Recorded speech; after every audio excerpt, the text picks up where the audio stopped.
Happy Saturday, keyboard fans. Hope you're all doing well. For this episode, I'm just going to talk about some of the gear I use to produce this channel. This is Merlin, and this is episode 3 of keyboard vlogging. Stay tuned.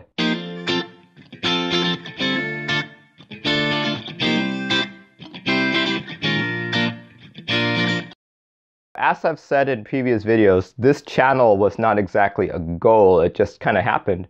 It started with a White Fox build log. Before I continue, I just want to say that you don't need top shelf camera equipment to start a channel.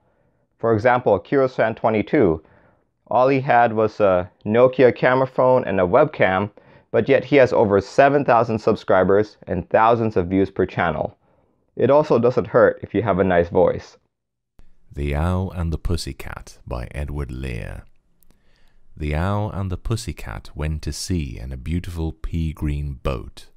They took some honey and plenty of money wrapped up in a 5-pound note. The owl looked up to the stars above and sang to a small guitar.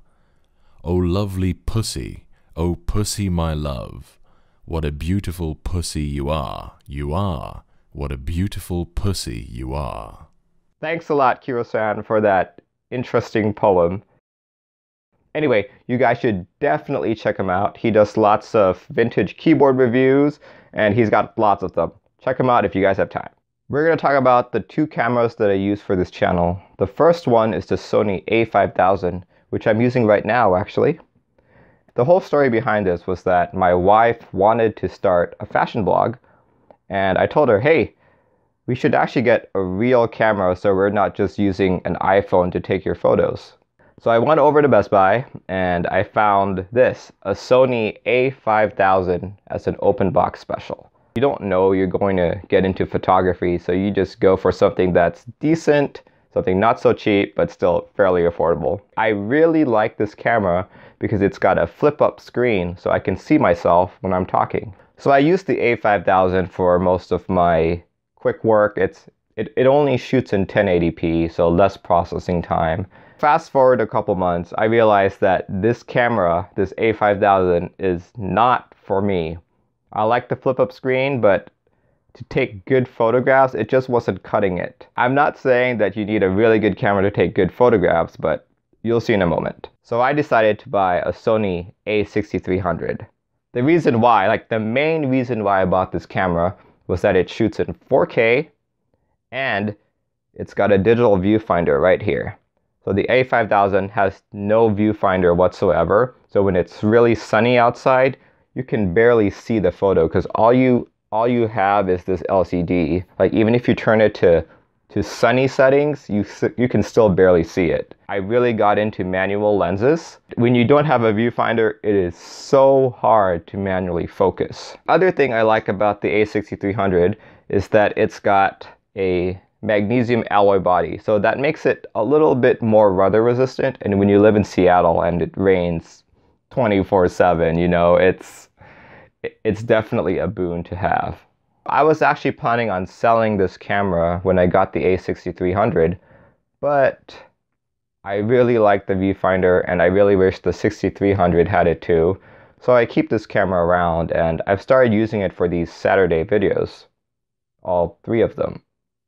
The A6300 I use for reviews, I use for my meetups. Basically, this is my go-to camera if I'm feeling creative. In addition to cameras, I use a variety of lenses. I use 3 to make this channel. The first one is the kit lens, the SELP 1650. Some may argue that it's bad, but I've actually used this for a lot of things. Whenever I go on a trip, this is the lens I carry because I can take big wide-angle shots on the 16mm end and I can zoom in a whole lot. This works really well during meetups and when I'm trying to zoom in and look at keycaps in detail. The next lens in my lineup is the SEL f/28, which you're looking through right now. I like this lens because it's really, really compact. It also comes with me when I go traveling. I like this over the kit lens mainly because it's a prime, it doesn't zoom, you have to use your own 2 feet to zoom, but when you turn on your camera, it doesn't zoom out and in like what the SELP does. The next lens is my favorite lens. It's a 50mm equivalent. It's the SEL35 f18. It's really, really fast. It's f1.8, and it's really compact too. What I love most about this is it really flattens out my face. It takes out that fisheye look. Makes me look really, really good. This is the Rode Video Micro. It's the perfect size for a camera as small as an A6300, and I carry this around with me everywhere. I record directly into the camera with this.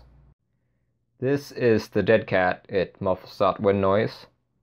And I use this setup for whenever I go to a meetup. This is the Aston lapel mic, and I use this for almost all my videos where I'm just the only one talking.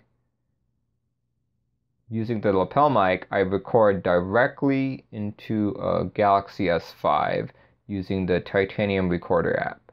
So I'm going to do a sound test here really quick between my different mics, and I'm going to read some poetry for you all as well. 7 a.m., waking up in the morning. Gotta be fresh. Gotta go downstairs. Gotta have my bowl. Gotta have cereal. Seeing everything. The time is going. Ticking on and on. Everybody's rushing. Gotta get down to the bus stop. Gotta catch my bus. I see my friends. Other things that I use for this channel is this computer behind me. It's a Core i5. It's getting pretty slow when I edit videos, but it's still much faster than my Core 2 Duo laptop. So it's got 8 gigs of RAM, a 5TB hard drive, a couple SSDs, and I use Adobe Premiere Pro CC to edit all my content. But this is a keyboard channel, right? So the most important gear that I use is my KUL ES87. This was my first modern mechanical keyboard, and it's very special to me. I'll talk about it at some other future review. So what can you take away from this episode? Number one, you don't need the best camera equipment. What you do need is good content and good keyboards.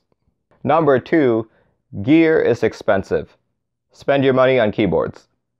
Number three, if you're going to invest in video making equipment, prioritize audio. I'll say that again, prioritize audio. And number four, have fun. Have fun making videos.